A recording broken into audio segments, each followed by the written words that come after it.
New information in the Christopher Dorner investigation as the search for him continues. What LA police are planning in connection with the case that sparked his rampage. Strength in numbers, why local police agencies are pairing officers on patrol together in response to the action of Christopher Dorner. Plus, a Las Vegas neighborhood celebrates its roots. What makes Berkeley Square unique for Las Vegas? Now, breaking news from Channel 8 News Now. Thanks for joining us. I'm Cristina Rodda. Pleased to be with you as the new weekend anchor for 8 News Now. Those stories in just a moment, but first, breaking news at 6:30. Investigation going on right now of a body found at an apartment complex just west of the Strip. We are told the body was found in a pool of blood, and homicide investigators are on the scene. That is all we know at this point. 8 News Now, however, has a crew there, and we'll have more for you tonight at 11. Los Angeles police say they will reopen the disciplinary proceedings that led to the firing of a former officer wanted now in 3 killings over the past several days. The investigation apparently led Christopher Dorner to seek revenge against former LAPD colleagues who he believed cost him his law enforcement career. In an online manifesto, Dorner says he was wrongly fired for reporting his training officer of excessive force. The police chief says the investigation will assure the public the LAPD is fair and transparent. He says if Dorner wants to surrender, the LAPD will listen to what he has to say. So far, Dorner is giving no signs he has plans to surrender, though. Again today, police fanned out across California, a resort town of Big Bear. They were out there looking for Dorner. His burned out truck was found instead in the ski area 90 miles from Los Angeles. Better weather will allow police to search more ground and look for more clues. A snowstorm that hammered Big Bear yesterday has moved out, giving way to clear skies. As the FBI continues to search for Dorner, local law enforcement is on high alert. 8 News Now reporter Brennan looks into the safety precautions police are taking right now. Brian.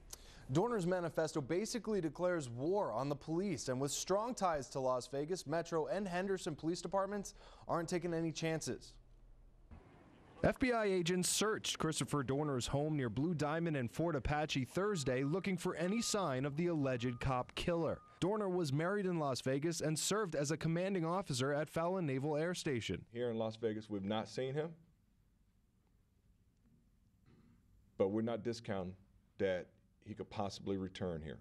Police say Dorner is targeting officers and their families and has named specific victims in a manifesto posted online. He writes, "You cannot prevail against an enemy combatant who has no fear of death." When you have something of this nature, someone who's highly trained, highly capable, having been a police officer in the past, having had prior military experience, who's made threats that you've all read about in the manifesto, we take this very seriously. Uniformed Metro officers are now riding in 2-person units. The Henderson Police Department has taken motorcycle officers off the road, and spokespeople say uniformed officers will work in pairs as staffing allows. Police say there's no evidence Dorner is in the Las Vegas area, but say since he did live here, they're checking every possible connection. Several people were named in the manifesto as friends. We want to know who those friends are that may live in Las Vegas. So that's what we're doing. We're trying to find those people, talk to them, and see what information that can be gleaned that would be very beneficial to this investigation. Assistant Sheriff McCurdy says it appeared Dorner had not been to his Las Vegas home for a few weeks. He makes several Las Vegas references in that manifesto, including buying a gun at a local gun store, which owners deny. Christina. Brian, thank you so much. There have been numerous reported sightings of Dorner around the West, and it turns out they have all been false. A number of law enforcement agencies are working together in search for Dorner, and a hotline for tips on his whereabouts has been set up. That number is 949-724-7192, the bottom of your screen.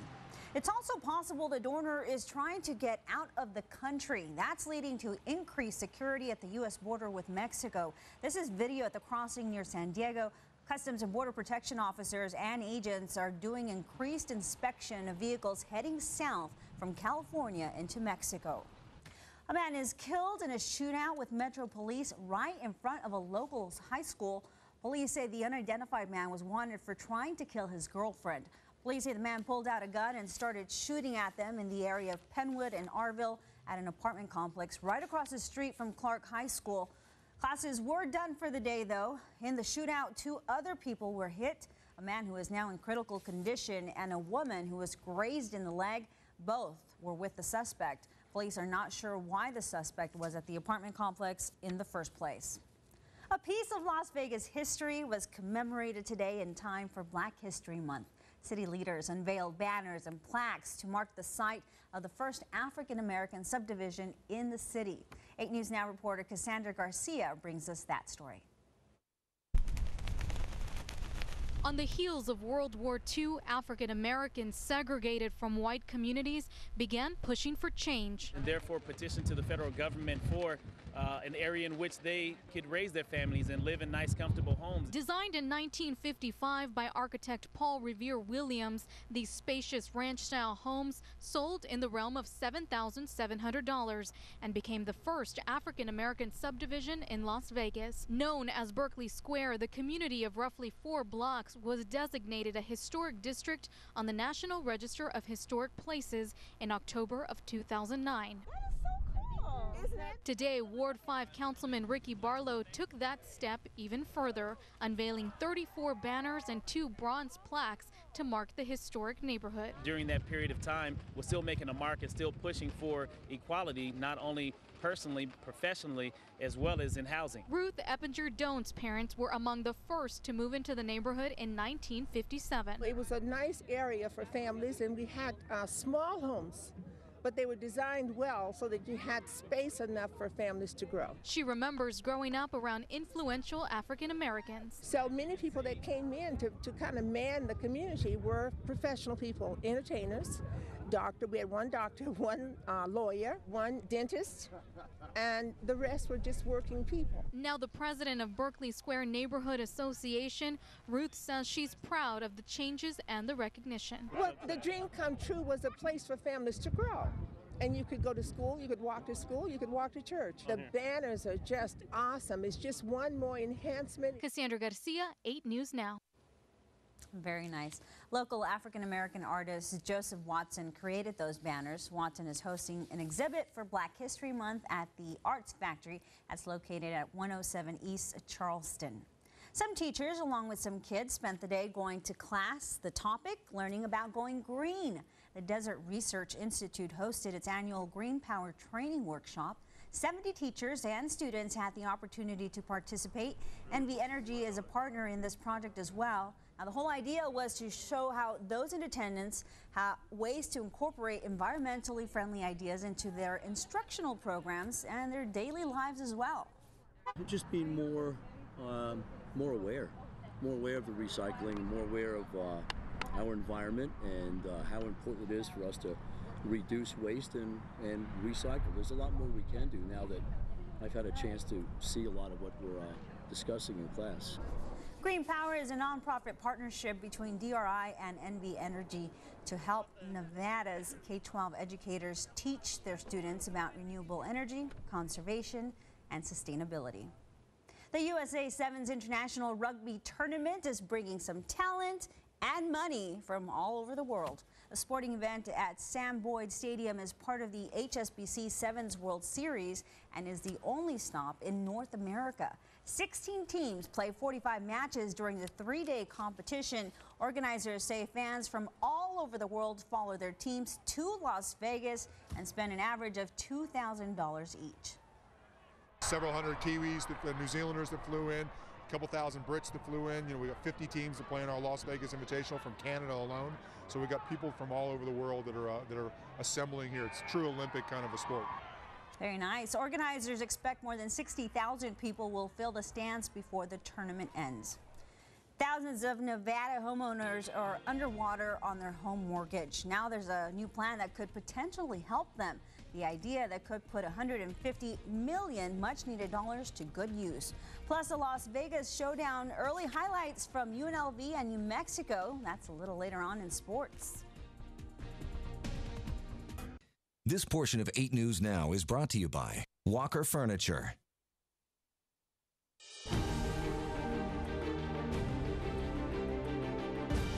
A state agency says it has a bold new idea to help some of the 52,000 Nevada homeowners who are way behind on their mortgage payments. The Department of Business and Industry is proposing the creation of a nonprofit that will use $150 million in national mortgage settlement and federal funds to buy up delinquent mortgages at a discount. The program would then work with the homeowner to refinance the mortgage. The department says nonprofits have more flexibility, can deal with underwater mortgages more easily than banks, and could initially enroll up to 800 homeowners. The music industry is gearing up for one of its biggest nights of the year, the Grammy Awards. The show will feature about 20 performances, including Justin Timberlake, Alicia Keys, and Taylor Swift, just to name a few headliners. The Grammys are right here. They will air on 8 News Now tomorrow starting at 8 in the evening. A history professor at Henderson's Nevada State is competing for one of those very coveted Grammy Awards. Peter LaChapelle has been studying the life and influence of Woody Guthrie for many years. Now he's being recognized for his efforts. He's even been nominated for a Grammy.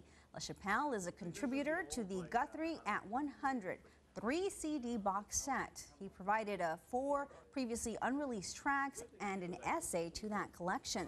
Guthrie at 100 is nominated for Best Historical Album and Best Packaging for a box set. Getting the East Coast up and running again. The massive effort it will take to remove all the snow and get the lights back on after one of the biggest storms to ever hit the region. Plus, clear skies across southern Nevada means a very chilly night ahead. Ted tells us how long it will go on in neighborhood weather.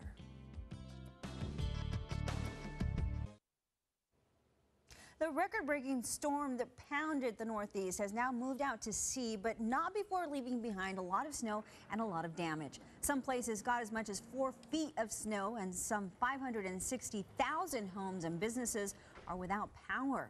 That's down from 650,000. With the snow coming to an end, crews are getting roads cleared. However, people are being asked not to travel unless absolutely necessary.